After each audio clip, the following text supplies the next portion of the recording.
ഓ പ്രിയ കുടുംബമേ, ക്രിസ്തു നമ്മോടുകൂടി ഉണ്ടായിരിക്കട്ടെ. പ്രിയപ്പെട്ട മാതാപിതാക്കളെ, പ്രിയപ്പെട്ട സഹോദരീ സഹോദരന്മാരെ, പ്രിയ വൃദ്ധരായ മാതാപിതാക്കളെ, പ്രിയ കുട്ടികളെ, യുവാക്കളെ. ഞാൻ അപ്പോസ്തലനായ എം.ജി. ത്രിലോകരാജൻ. ഇന്ന് മെയ് 1 ദിവസമാണ്. ഇന്ന് 2026 5 മാസമാണ്. നിങ്ങൾക്കെല്ലാവർക്കും വളരെ സന്തോഷകരമായ ഒരു തൊഴിലാളി ദിനം ആശംസിക്കുന്നു. ആദ്യ ബൈബിൾ വാക്യം പ്രചരിപ്പിക്കുക.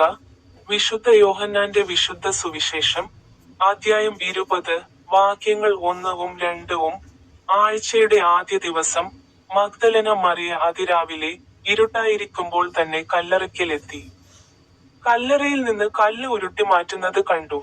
പിന്നെ അവൾ ഓടിച്ചെന്ന് ശിമോൻ പത്രോസിന്റെയും യേശു സ്നേഹിച്ച മറ്റേ ശിഷ്യന്റെയും അടുക്കൽ വന്നു പറഞ്ഞു, അവർ കർത്താവിനെ കല്ലറയിൽ നിന്ന് എടുത്തുകൊണ്ടുപോയി.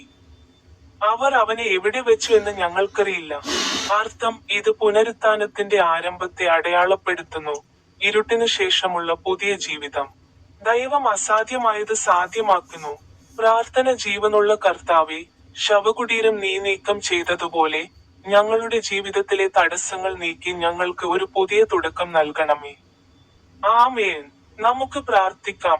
എന്റെ പിതാവേ, കഴുതപ്പുറത്ത് സവാരി ചെയ്യുന്ന യേശുവേ, ഈന്തപ്പനകളുടെ രക്ഷകനെ, ഓ ലിയോ 14 മാർപ്പാപ്പ, ഓ ആർച്ച് ബിഷപ്പ് തോമസ് ജെസ്സൈൻ നെറ്റോ, ഓ ചാൾസ് 3 രാജാവേ, ഇന്ന് മെയ് ആണ്. ഇത് 2026 5 മാസമാണ്.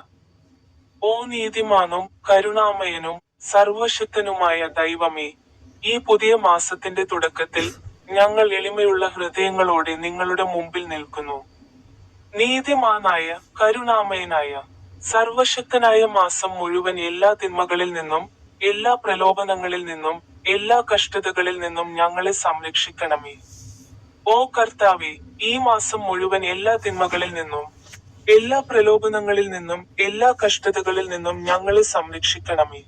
സർവശക്തനായ പിതാവേ, ഞങ്ങൾ ഞങ്ങളുടെ ജീവിതങ്ങളെയും ഞങ്ങളുടെ പ്രവൃത്തികളെയും ഈ മാസം മുഴുവനും നിന്റെ കൈകളിൽ സമർപ്പിക്കുന്നു.